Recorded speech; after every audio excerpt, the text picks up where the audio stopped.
بسم اللہ الرحمن الرحیم۔ محترم ناظرین، السلام علیکم ورحمۃ اللہ وبرکاتہ۔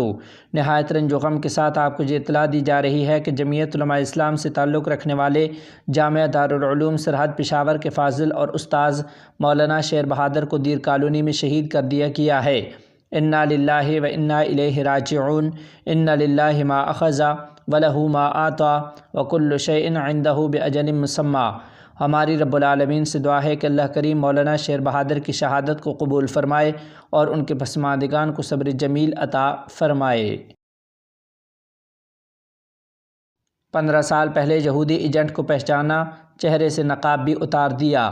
تفصیلات کے مطابق جمعیت علماء اسلام کے سربراہ مولانا فضل الرحمان صاحب نے کہا ہے کہ نگران حکومت روزانہ آرڈیننس لا کر ہمیں IMF کی غلامی میں دھکیل رہی ہے۔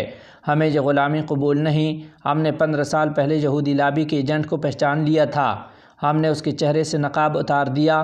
ہم فخر کرتے ہیں کہ ہم نے اس ایجنٹ کو شکست دی ہے۔ قائد جمعیت بہاولپور میں جمعیت علماء اسلام کے زیر اہتمام ہونے والی عظیم الشان طوفان اقصی کانفرنس سے خطاب کر رہے تھے۔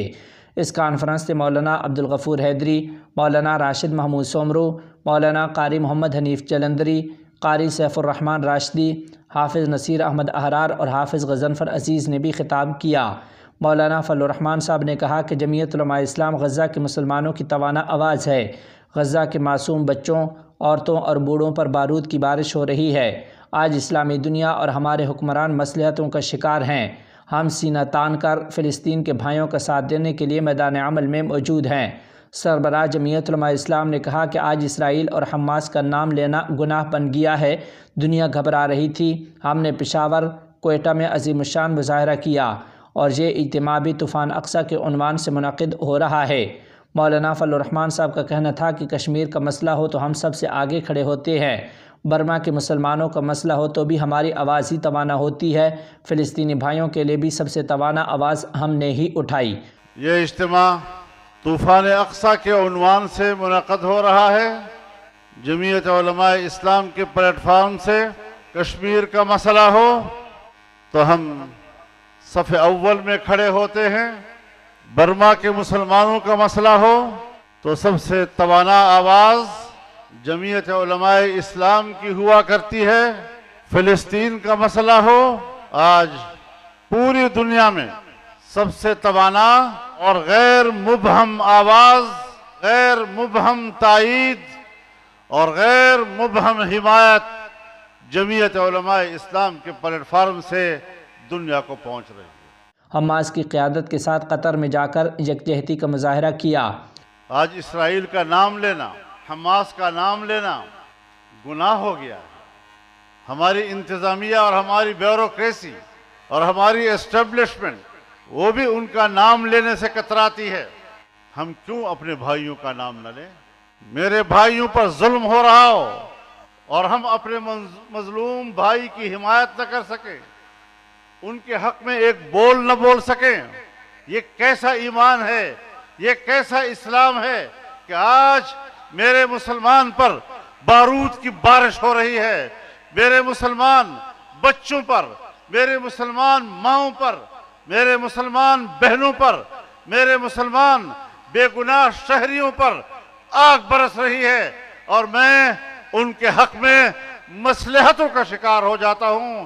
حکومتیں آج اسلامی دنیا کی مصلحتوں کا شکار ہیں، ہمارے حکمران بھی آج مصلحتوں کا شکار ہے، لیکن جمعیت علماء اسلام ببانگ دہل اعلان کرتی ہے کہ اگر کل امریکہ بہادر کی قیادت میں دنیا کی تمام قوتیں، مغربی قوتیں افغانستان پر حملہ آور ہو رہی تھی اور ہمارے حکمران ان کے سامنے سجدہ ریز ہو گئے تھے، تو یہی جمعیت علماء تھی جس نے سینہ تان کر میدان میں کھڑے ہو کر اپنے بھائیوں کا ساتھ دیا، اور آج بھی جمعیت علماء سینہ تار کر فلسطین کے بھائیوں کا ساتھ دینے کے لیے میدان میں موجود ہے۔ دنیا گھبرا رہی تھی، سہمی ہوئی تھی۔ ہم نے پشاور میں تاریخ کا عظیم الشان مظاہرہ کیا، ہم نے کوئٹہ میں مظاہرہ کیا، ملین مارچ کیے، ہم نے کراچی کا تاریخ ساز اجتماع، لاڑکانہ کا اجتماع، مری کا اجتماع، آج یہاں بہاولپور میں آپ کا یہ عظیم الشان اجتماع صرف اجتماع ہی نہیں کیے، لوگ احتیاط کا شکار تھے، لیکن مجھے پتا چلا کہ حماس کی قیادت قطر میں ہے۔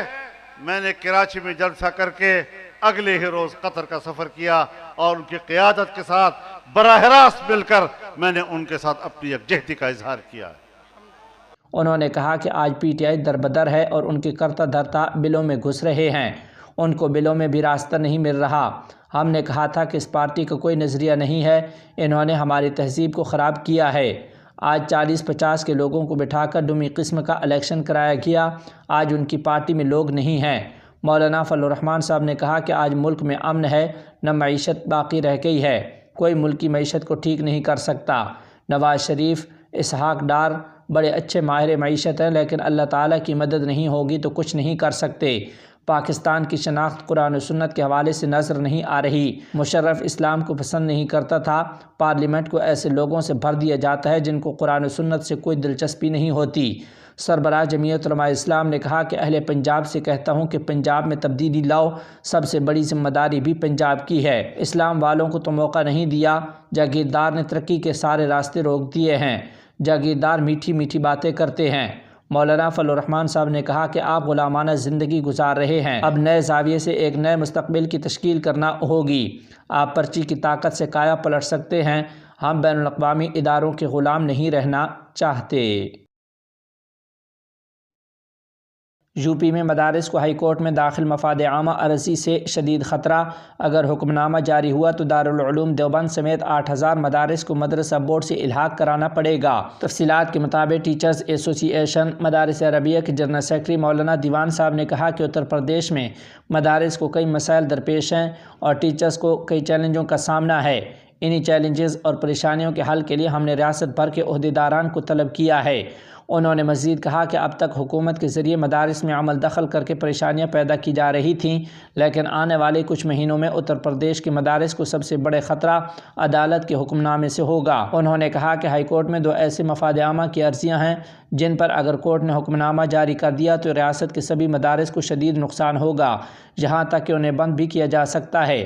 ایک مفاد عامہ کی عرضی کا ذکر کرتے ہوئے دیوان صاحب زمان نے کہا کہ 2019 میں ہائی کورٹ نے از خود نوٹس لے کر عرضی پر سماعت کی تھی کہ ایک سیکولر سٹیٹ میں کسی خاص مذہب کی تعلیم کے لیے ادارے کیسے قائم کیے جاتے ہیں اور سرکاری خزانے سے کیسے امداد کی جا سکتی ہے، جس پر عدالت نے ججز کا ایک بینچ بنایا تھا اور وہ بینچ اس کیس کی سماعت کر رہی ہے۔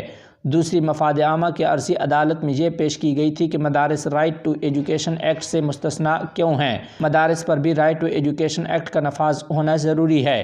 اگر عدالت نے اس پہ حکم نامہ جاری کیا تو ریاست میں جتنی بھی غیر منظور شدہ مدارس ہیں ان تمام مدارس کو مدرسہ بورڈ سے الحاق کرانا پڑے گا، اگر نہیں کراتے ہیں تو ان پر کارروائی بھی ہو سکتی ہے، جس میں لکھنؤ میں واقع ندوۃ العلماء، دارالعلوم دیوبند سمیت ریاست کے تقریباً 8000 مدارس آتے ہیں جن کو شدید پریشانی لاحق ہو سکتی ہے۔